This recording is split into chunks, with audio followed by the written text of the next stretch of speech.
प्यारे बच्चों, कैसे हो आप सभी।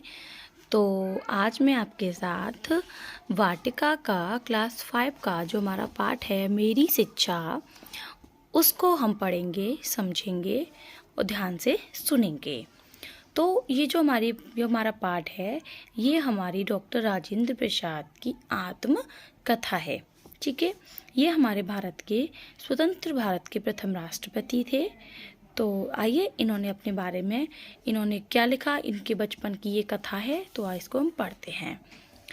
5वें या 6ठे बरस में मेरा अक्षरारंभ कराया गया था। अक्षरारंभ का मतलब होता है कि पढ़ने के लिए बिठाना, शुरुआत कराना। ठीक है, उस समय की प्रचलित प्रथा के अनुसार अक्षरारंभ मौलवी साहब ने बिस्मिल्लाह के साथ कराया था।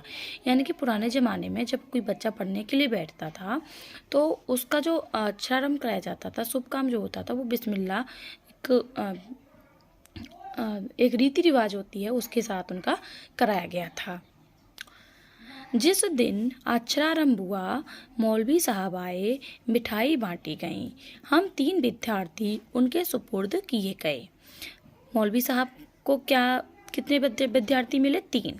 एक तो मैं था, यानी कि डॉक्टर राजेंद्र प्रसाद। दूसरे 2 अपने कुटुंब के ही चचेरे भाई, यानी कि उनके 2 भाई और थे, जिनमें यमुना प्रसाद जी उनके बड़े भाई थे, सबसे बड़े थे। वे हमारे लीडर थे। वे तमाम खेल और लड़कपन की शैतानी में आगे रहा करते थे। उनके एक चचा, जो मेरे भी चचा थे, बहुत मजाक पसंद थे। वह मेरे पिताजी के छोटे भाई थे, पर पिताजी के कई गुण उन्होंने भी सीखे थे। वह घोड़ी की सवारी करते थे, बंदूक और गुलेल चलाना भी खूब जानते थे, फारसी भी पढ़े थे और शतरंज भी बहुत खेलते थे। मौलवी साहब जो हम लोगों को पढ़ाने आए, विचित्र आदमी थे। विचित्र का मतलब होता है कि अलग ही किस्म का इंसान। उनका बहुत सी बातों पर दावा था। बलदेव चचा के मजाक के लिए वह एक बहुत ही उपयोगी साधन बन गए थे। यानी कि वो एक मजाक के पात्र थे, उनको हर कोई मजाक बना देता था। चचा तरह तरह की बातें मौलवी को सुनाते और उनको उत्साह देकर यह कहलवा देते कि वह भी चाहे कोई भी काम क्यों ना हो, जानते या कर सकते हैं। मौलवी साहब का दावा था कि वे शतरंज खेलना भी खूब जानते हैं। बलदेव चाचा उन्हें शतरंज खिलाते, पर वे कभी नहीं जीतते। हम बच्चे इस बात मजाक को कौतूहल से सुनते। कौतूहल का मतलब होता है उत्साहपूर्वक। ठीक है, इस प्रकार के मजाकों के बीच हम फारसी पढ़ते रहे। कुछ महीने बाद मौलवी साहब चले गए।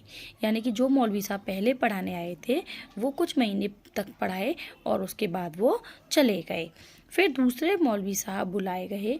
वे बहुत गंभीर थे और अच्छा पढ़ाते भी थे। ठीक है, हफ्ते में 5.5 दिन फारसी पढ़ाते थे। बृहस्पतिवार की दोपहर के बाद शुक्रवार की दोपहर तक फारसी से छुट्टी रहती थी। तब गिनती सिखाते थे। खेलने कूदने के लिए भी समय दिया जाता था। हम लोग खूब सवेरे उठकर मौलवी साहब के पास जाते थे। वे एक कोठरी में रहा करते थे। सामने आंगन में तख्तपोश पर बैठकर हम पढ़ा करते थे। सवेरे आकर पहले का पढ़ा हुआ पाठ दोहराया जाता। जो जितनी जल्दी याद कर लेता, उसको उतना ही जल्द नया सबक पढ़ा दिया जाता था। तब तक सूर्योदय हो जाता। हम अपना मुंह हाथ धो लेते और माँ के पास कुछ खाने के लिए पहुँच जाते। प्राय आधा घंटे की छुट्टी मिलती। नाश्ता करके लौटने पर सबक याद करना पड़ता और सबक याद करके सुना देने के बाद मौलवी साहब हुक्म देते, किताब बंद करो। किताब बंद करके तख्ती निकालनी होती। तख्ती का मतलब होता है जिस पे चौक से लिखा जाता है, स्लेट हमारे यहाँ बोलते हैं। तख्ती भर जाती तो उसे धोना पड़ता। इस क्रिया में भी कुछ समय खिलने को मिलता। दोपहर को नहाने और खाने के लिए 1 या 1.5 घंटे की छुट्टी मिलती और खाकर फिर उसी तख्तपोश पर सोना पड़ता। मौलवी साहब चारपाई पर सोते। दोपहर के बाद दूसरा सबक मिलता और उसको याद करके सुनाने पर ही खेलने की छुट्टी मिलती। शाम को जल्द नींद आती। डर रहता कि मौलवी साहब हमें पलक झपकाते न ले, नहीं तो मार पड़ती। जल्दी छुट्टी के 2 उपाय थे। खेल कूद में जमुना भाई लीडर थे। जल्दी छुट्टी पाने के लिए भी वही उपाय वही करते थे। पढ़ने के लिए तेल का दिया जलाया जाता था। जमुना भाई रेत की छोटी पोटली बना लेते और छिपाकर उसे दिए में रख देते। वह शीघ्र ही तेल सोख लेती और दिया जल्द बुझने पर आ जाता। मौलवी साहब दाई पर गुस्सा होते कि तेल कम क्यों डाला, और वे मजबूर होकर किताब बंद करने का हुक्म दे देते। और कुछ फारसी का ज्ञान हुआ उन्हीं मौलवी साहब ने दिया। हम सब भी उनको प्यार करने लगे थे। जब घर छोड़कर छपरा अंग्रेजी पढ़ने के लिए जाना पड़ा तो मौलवी साहब को, हम और लोगों को भी बहुत दुख हुआ।